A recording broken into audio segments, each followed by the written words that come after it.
I like Joel Klatt. I think he just did something incredibly wrong. You are Locked On College Football, your daily podcast on all things college football. Part of the Locked On Podcast Network, your team every day.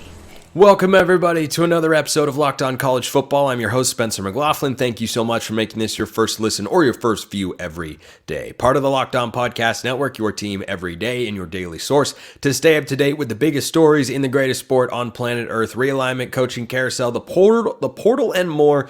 We've always got you covered. Today's episode is brought to you by our friends at FanDuel. Make every moment more. Right now, new customers get $150 in bonus bets with any winning $5 bet. That's $150 with any winning $5 bet. Visit FanDuel.com/lockedon to get started. So, we got lots to get to today. Utah made a curious move, and Arizona, I don't know how confident you should be in Arizona's ability to contend in the Big 12. Vegas isn't either. But let's start with our guy, Joel Klatt. I think Joel Klatt is fantastic. I think he's great for the sport. I listen to his show.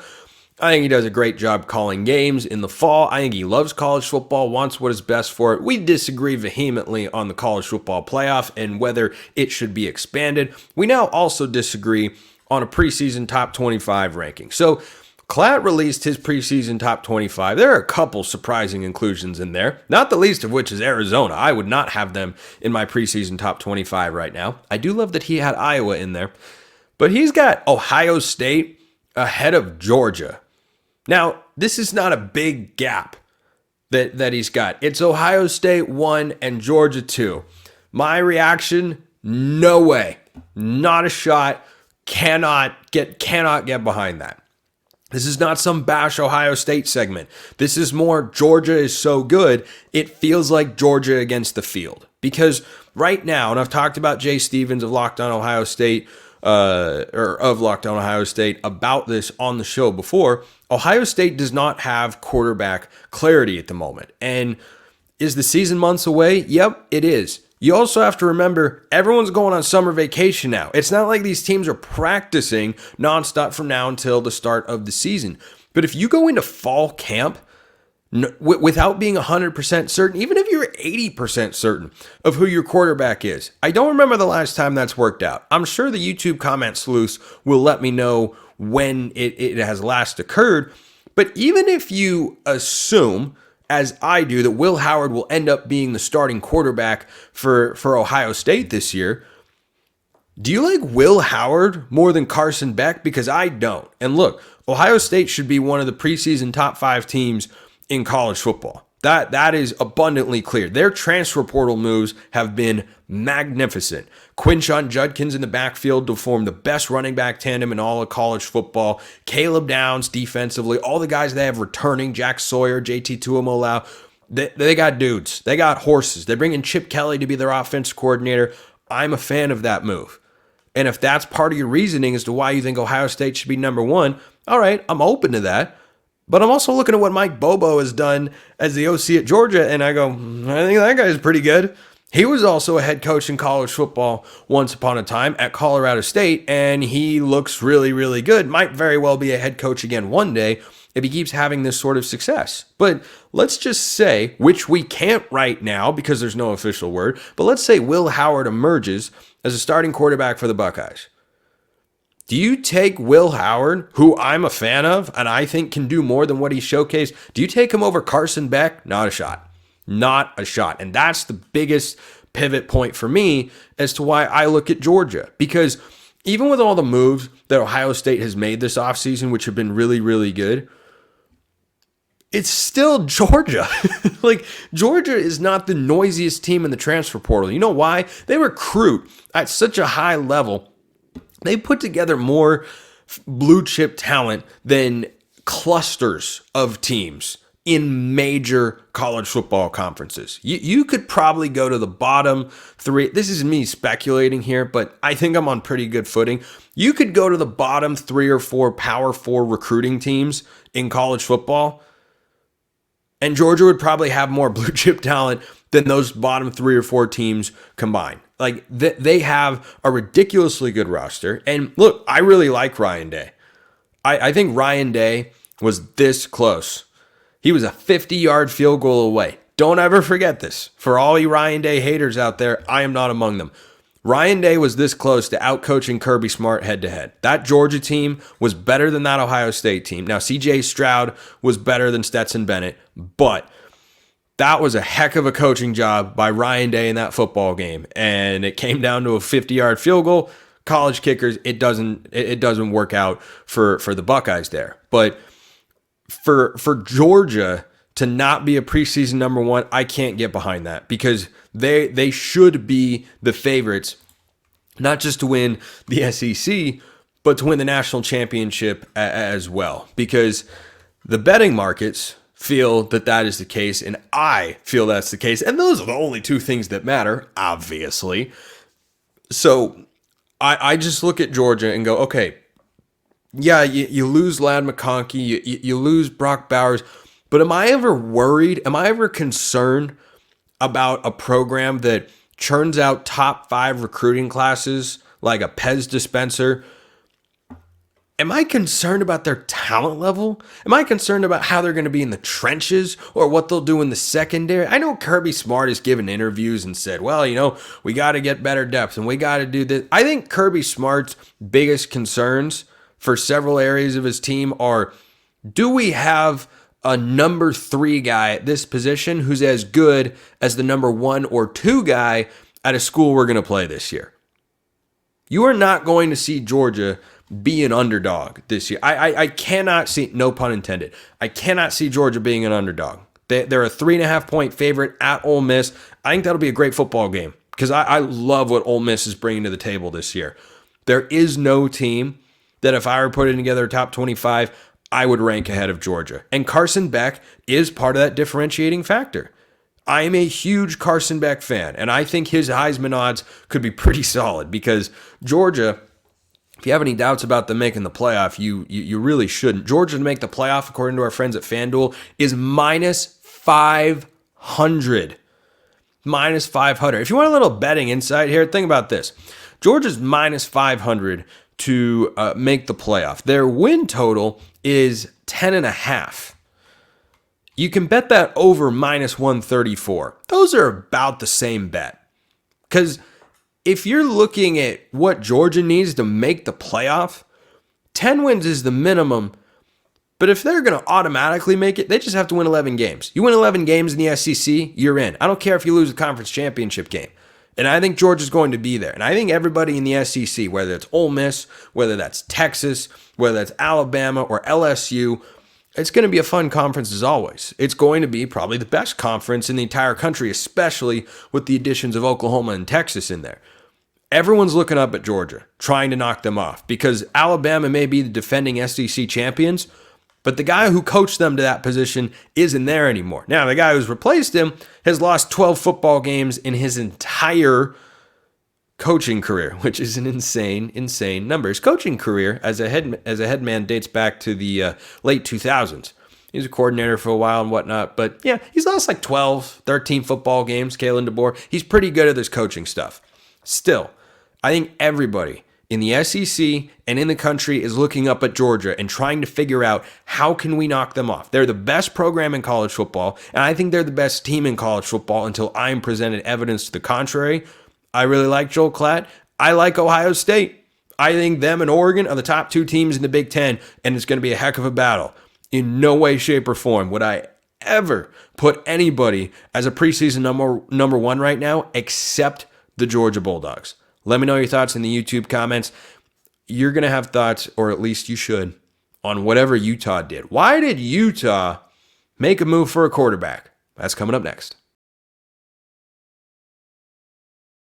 First, let's talk about our friends at Yahoo Finance. For more than 25 years, Yahoo Finance has been the brand behind every great investor. Whether you're a seasoned investor or looking for that extra guidance, Yahoo Finance gives you all the tools and data you need in one place. They're the number 1 finance destination, producing a holistic look at the financial news cycle, including breaking news, original editorial perspectives, analyst ratings, independent research, customizable charts, and so much more. Securely link your brokerage accounts for a unified view of your wealth, including 401k, and other investments. A comprehensive perspective is what sets apart great investors, and it's how Yahoo Finance ensures you have the insight to look at your wealth in its entirety. For comprehensive financial news and analysis, visit the brand behind every great investor, yahoofinance.com. They have over 90 million users each month for a reason. The number one financial destination, yahoofinance.com. That's yahoofinance.com. Utah makes maybe the most fascinating quarterback move in the transfer portal cycle. JT Wistrcill, Locked On Utes, joining me here on the show. Sam Huard, the nephew of Brock Huard, who is a phenomenal broadcaster, by the way. I hope he hears that listening to or watching this show, which would be great to know that he's tuning in and whatnot. But he and Jason Benetti, one of the best broadcast tandems in all of college football. But his nephew, Sam, was once upon a time a 5-star quarterback recruit. There aren't that many of those. There are a handful every year. He started at Washington. He was third string on the depth chart. Could have stuck it out. Instead, he went to Cal Poly, an FCS school this last year. Now he's with Utah. JT, I want to start big picture here with you. Your reaction to the Sam Huard news was what? It's a really, I was excited. I think it's the exact move that you're excited about if you're a Utah fan. Like, you felt good with who was in the room. You have a guy in Brandon Rose who's been a backup here for a few years now. Yes, got hurt last year, but you're like, okay, he's fine. He can do the job. Isaac Wilson had a really good spring ball. So you feel like you have two viable backup options in. But even Kyle Whittingham himself said, we might look around and add a quarterback in the transfer portal. But I, on my own show, just didn't think that was very realistic because who wants to come and be a backup? And apparently Sam Huard does. And I think that is great news for the University of Utah because you are getting a former 5-star guy, a guy who went through it a little bit at Washington, right? Obviously didn't go out playing. That's why he ended up at Cal Poly, biggest guy too. So he had a really successful year too with the Mustangs last year. So coming off that success, then you're a guy who wants to enter the transfer portal. We're talking about a quarterback that last year had over 2,205 yards, 18 touchdowns. Yes, had a few interceptions too, but a proven guy who was second in yards per game and passing touchdowns in the Big Sky last year. So this is a guy who put up big numbers there. He's not walking in to be Utah's starter, but has a chance to be their backup and then compete for the job in 2025. It's the experienced type of quarterback that you would really like to have backing up your team. One that's just hard to land in the transfer portal because guys who are entering the transfer portal, they want to start. So I think this is a great get for Utah. It's a proven guy you can throw in there. Whoever else was going to come in for Utah as your backup, outside of Luke Batari, who was kind of the 5th string guy last year, like they hadn't taken live game snaps for Utah. So as good as you maybe feel about them in the program, this is a guy you can go, he's actually been thrown into the fire. He even played in a game at Washington too. It was the Apple Cup. So he's a guy who's been through and in some big moments and big games. Hasn't always gone out great for him like that, but a proven veteran is much better than a young, inexperienced player. I think this is a really good get for Kyle Whittingham and co because they saw what can happen last year when your quarterback room falls apart, and now they have multiple guys who are adequate backups if something happens to Cam Rising. Yeah, and I think that had to be at the forefront of Kyle Whittingham's mind when this opportunity presented itself. And look, you think about transfer portal additions, and you're a college football fan listening to or watching this show, and you think about adding instant impact guys. They're looking for greener pastures. They want to see the field. They want to prove themselves. They want a different opportunity, a different scheme, whatever, right? You think about guys who are non-developmental pieces. But I think we're starting to see, because the portal is so big and it's so expansive now, this is starting to become a more common phenomenon. You look at Jaden Rashada, for instance. Got beat out by all accounts at Arizona State, and he transfers to Georgia to sit for a year. You look at, it's not specific to quarterbacks. Jason Zandamela, for instance, was a highly touted recruit to USC. He goes to Florida. He's not starting right away at Florida. He's going to be their center of the future. Dante Moore had a struggling year, had a difficult year at UCLA. Where does he go? Oregon. To do what? Sit behind a veteran quarterback with a proven offensive system and great weapons so that he can be a starter in 2025. What sort of chance does Huard have to reach his full potential? Because I talked about him here on the show because it was just such a fascinating name, and it's been such a bizarre, like we've seen 5-star quarterbacks transfer. You got Ty Thompson down at Tulane going into this year as the Green Wave tried to make a push for the college football playoff. You don't see a lot of 5-star. I can't think of another 5-star that dropped down to the FCS level. Yeah. Group of 5, sure, you got Malachi Nelson over at Boise State, But the FCS level, does that kind of put a dampen a little bit on the headline that this generates, which is former 5-star quarterback commits to Utah for the future? I think you could potentially, but I think the fact that you have a guy who has that much potential has to get you excited. And yes, it didn't work out at Washington, but let's not act like those Washington teams were a quarterback away, right? Like they had to do a full-on tear down. Kalen DeBoer comes in and all the things like that. And then all the excitement and the hype and everything gets rolling from there. So he wasn't the only thing wrong with those Washington teams. So I think that's the first thing you say right there. And, sometimes we love second chance stories in sports, right? Whether it's a guy that one spot didn't work out for whatever the reason may be. And this is his second chance opportunity. And he's got to be fired up to be at the University of Utah, too. I mean, we're talking about one of 10 programs that have had a winning season every year in the college football playoff era. So I think it's a great opportunity for him, too, to succeed rising after this upcoming season. And I think when you're looking at a guy like, why didn't it work in Washington? Like we said, all the other pieces weren't there. Yes, there are going to be a lot of Utah players who depart after this year. It's going to be hard for them if Utah does what I expect them to do, and I believe they should do, win the Big 12 in their first year. It's going to be hard for them to repeat because they are losing a lot of talent, but they're still going to have a ton of talent, hence the stat I just listed off of why they've had all those 10 winning seasons, right? They've recruited and developed really well, and when they've hit the transfer portal, they found some really quality players too. So if you're coming to Utah, you're always going to have a good offensive line that's supported by a pretty strong running game.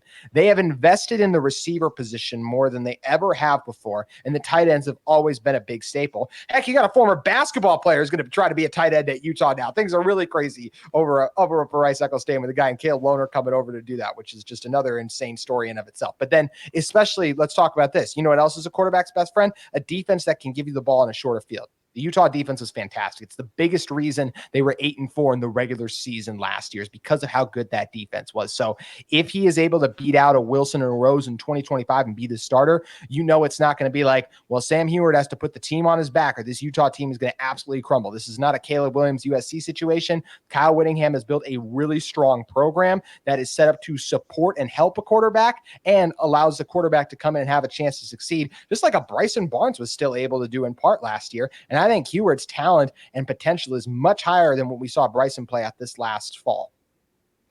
Let's say the worst comes to pass again for Cam Rising and he has to miss a game or two or the season again if an injury were to come about. Now, all reports are that he's healthy going into this year. It's one of the reasons that I've got Utah as the favorites in the Big 12 as well, which Big 12 fans just absolutely love hearing made on podcasts and as far as takes go. So if that were to happen, how confident are you that Sam Huard could lead Utah to a Big 12 championship?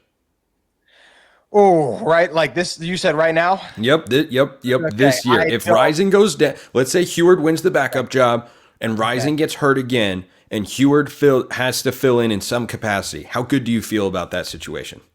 That's where I'll be honest and say I don't know if I feel great because that's like right away right now. I think it is a good thing if he has a year to learn and develop under Cam Rising. He's even talked about that, learning from Cam Rising too, right? I believe Sam Huard is better than Bryson Barnes will be. I don't know if it's that much of a leap, though, where it's like, okay, you can still win against these quality. And I know these aren't these other teams contending for college football playoff spots more than likely. But if you get in the Big 12 championship game, the other team that's there is if they win the Big 12 championship, they're in the college football playoff. I don't know if he's ready to beat those guys right here, right now. I think that's where it might need a little bit more time. As I mentioned, too, he did throw 10 interceptions. I think Cam Rising is one of the 10 best quarterbacks in college football. I don't believe you lose a guy like that. And I can't confidently predict you to win the Big 12. Is there a way they could? Yeah, because of what I just spent all the last segment explaining, right? Like all of the talent that is on this roster. There's a chance, but man, just especially with how complex this Utah offense is, the last time we saw a guy transfer and try to start right away was Charlie Brewer. This team hit their stride when Charlie Brewer was no longer on the team, and Cam Rising, the guy who's been here, took back over. So that's why I think it'd be really hard for him right away, but give him a year, sit behind Cam Rising, learn the playbook, work with Andy Ludwig, get all of those things right, maximize your potential, and get comfortable with everything. And I think in 2025 is when you could see them be really good. I think if he's thrown in, he can do what Bryson Barnes did. Bryson Barnes beat Washington State back in 2022. That was huge for Utah in their quest to win a Pac-12 championship game. And in the, Pac-12 championship. So that is one thing I look and I go, if he needs to come in for a game and win a game against a team that Utah is overall a better team than, I think he could do that. If Sam Huard had to start at Oklahoma State, though, I got to be honest and say I think that the Cowboys would win that in Stillwater, because I just think it's really hard to transfer in and maximize the potential of this Utah roster right away. But I do think eventually this in 2025, that could be a different conversation. But as it pertains to right now, if the same thing were to happen next year and Cam Rising gets hurt, I would not consider Utah a Big 12 championship contender. JT Wistrcill, Locked On Utes. Thank you very much, JT. Always great, Spencer. Arizona is in a tough spot, and Arkansas added the strangest transfer I have ever seen. That's coming up next. Before we get to the Wildcats, let's get to FanDuel. It's winner take all time in the NBA and NHL, and FanDuel is giving you a shot to bring home a big win of your own right now. New customers get $150 in bonus bets with any winning $5 bet. That's $150 to bet on spreads, money lines, player props, and more. And if you want to get your college football gambling fix in, FanDuel is the place to do it. Win totals, which we're going to be talking about in just a moment, national championship odds, conference title odds, individual games, Heisman odds, everything you could possibly want for college football, they have got it over at FanDuel, so make sure you go and check them out. Visit FanDuel.com/lockedon. Make every playoff shot count. FanDuel.com/lockedon. FanDuel, America's number one sportsbook and our official sportsbook sponsor here at the Locked On Network. When I give you advice on this show about, hey, bet this win total while you can, I hope you took it up while it was available. Arizona's win total has dropped from 8.5 to 7.5. Spencer, what does that even mean? Well, that means that a significant amount of funds or the perspective of the sportsbook has changed, one of those two things, or perhaps both, to make the sportsbook believe, we no longer think Arizona is an 8.5 win team. We think they're a 7.5 win team. And in 2024, I think that they are correct. Because when this win total initially came out, FanDuel put their win total at 8.5, and I said, nope, that's too hot. Give me the under. 8-4 goes under. Give me the under. Now it's a little bit trickier. I don't know everything in terms of what to expect from Brent Brennan and the Wildcats this year as they move into the Big 12. What I do know is they've lost a lot. Now, when the casual college football fan thinks about Arizona, and far be it for me to be a Wildcats hater of any sorts, but this is just the way I see it right now. Arizona has not kept enough of last year's team for me to feel good about them. An 8.5 win total is something you get in a conference in which you are expected or capable of contending. I don't think Arizona is. Are they a good team? Yeah, they are. They've got some really nice pieces. They've done some things in the transfer portal, which I'll get to, but mostly they've been hitting the portal really, really hard. Harder than a lot of fans probably realize, because when you think about Arizona, if you're a little bit more of a casual college football fan or not following it closely, you think, well, Noah Fafita and Tetairoa McMillan, they've stuck around. What if they add Elijah Badger from Arizona State? It'd be a fantastic addition, because they lost Jacob Cowing to the NFL and Tanner McLaughlin, who was a really good piece at tight end in the passing game last year.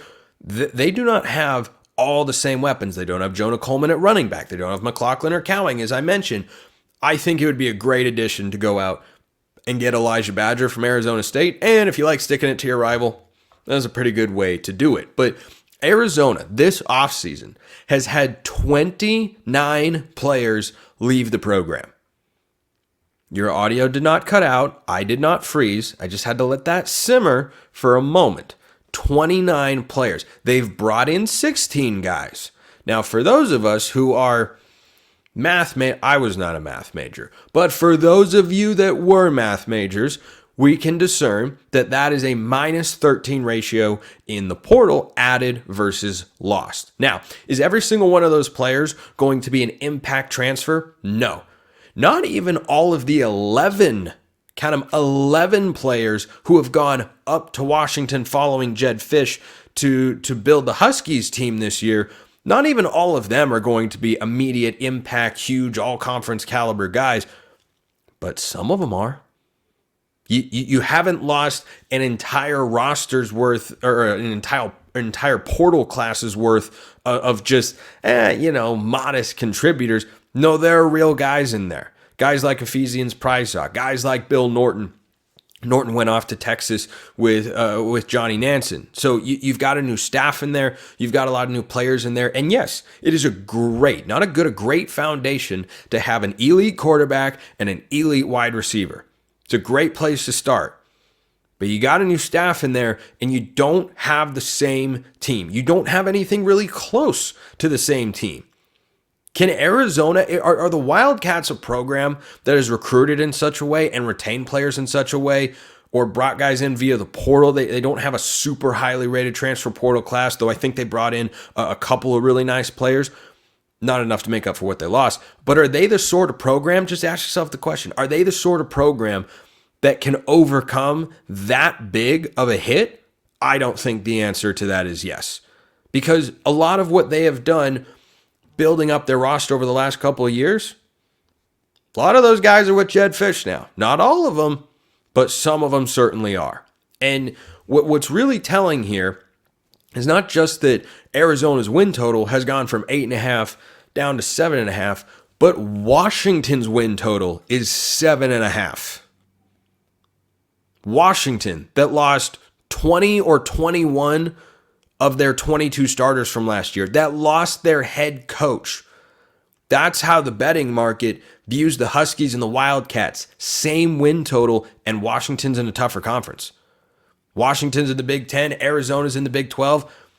I can tell you which one of those leagues is easier to go through. Huskies have a pretty tough schedule. I think they could hit 9 wins. 8 wins is probably Washington's ceiling. I think they're a 7 or 8 win team, and that 7.5 win total is probably right by our friends over at FanDuel. But a huge reason why, yes, they've brought in other players like Jeremiah Hunter from Cal, Will Rogers, of course, the quarterback from Mississippi State, Jedd Fisch being there. We know he's a good in-game coach. Those factors certainly play into Washington's win total being where it is at, even playing a pretty tough Big Ten schedule. They've got to play Oregon. By the way, they cannot overlook Washington State in the Apple Cup. I think the Cougs have had a pretty nice offseason, frankly. Don't know about the quarterback situation there, but certainly they're going to get up for that rivalry game. They've got to play USC. They have got to play Michigan. It is a tough schedule, and Washington, I believe, has to go to Iowa. These are hard football games. It is a tough schedule, but their win total is the same as Arizona's. So that's why I've been down on the Wildcats for the last couple months as the transfer portal has evolved here on the show. And that is, once again, being reflected in the betting market. Never underestimate the power of Locked On College Football. You have seen win totals move for Colorado. You have seen them move for Arizona. You never know. I guess you never know. Here's the silver lining in regards to the portal right now for the Wildcats. Takario Davis, not in the transfer portal anymore. He withdrew. He's one of several talented players who withdrew their name from the transfer portal. And you'd have to ask yourself the question, where would Brent Brennan and company be if those guys had decided to go on elsewhere? I don't know. I think they'd be in a really tough spot. But I think they can be all right. I think Arizona is at the very least a bowl team. I do not view them as Big 12 title contender. They have just lost too much. Arkansas has picked up.